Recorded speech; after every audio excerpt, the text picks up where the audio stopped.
ഇന്നുണ്ടല്ലോ beach തീമിലെ baby details ആണ് ട്ടോ നമ്മൾ പ്രിസർവ് ചെയ്യാൻ പോകുന്നത്.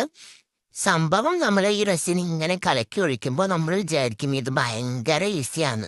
പക്ഷെ ഒട്ടും ഈസി അല്ല കേട്ടോ. ഇതിന്റെ മിക്സിങ്, ഇതിന്റെ റേഷ്യോ ഇതെല്ലാം ശരിയായാൽ മാത്രമേ ഇത് പെർഫെക്റ്റ് ആയിട്ട് വരുള്ളൂ. ഇതൊക്കെ ശരിയായിട്ട് വരുമ്പോൾ അടുത്ത വില്ലൻ എന്ന് പറയുന്നത് ബബിളാണ്. നമ്മളിങ്ങനെ കണ്ണും നട്ട് നോക്കിയിരിക്കണം, ബബിള് വരുന്നുണ്ടോ ബബിള് വരുന്നുണ്ടോ. ഒരു പകുതി മുക്കാലൊക്കെ ഉണങ്ങിക്കഴിഞ്ഞാൽ പിന്നെ ബബിളിന്റെ ശല്യമില്ല.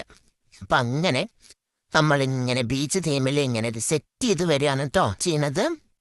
എൻ്റെ ചങ്ങായിമാരെ, നിങ്ങൾക്ക് ഈ വീഡിയോ ഇഷ്ടപ്പെടുകയാണെങ്കിൽ നിങ്ങളൊന്ന് ഇത് ലൈക്ക് ചെയ്യാനും ഷെയർ ചെയ്യാനും കമൻറ്റ് ചെയ്യാനും മറക്കല്ലേ. നിങ്ങളുടെ ഫ്രണ്ട്സിനൊക്കെ ഒന്ന് ഷെയർ ചെയ്ത് കൊടുക്കുന്നേ. അവർക്കും അവരുടെ മെമ്മറീസ് ഇങ്ങനെ പ്രിസർവ് ചെയ്യണമെങ്കിലോ. അപ്പോൾ മടിയും കൂടാതെ DM ചെയ്താൽ മതി. കൂടുതൽ ഡീറ്റെയിൽസ് നമുക്ക് അറിയാൻ പറ്റും കേട്ടോ. അപ്പോൾ അതാണ് ഇതിൻ്റെ ഫൈനൽ ഔട്ട്പുട്ട്.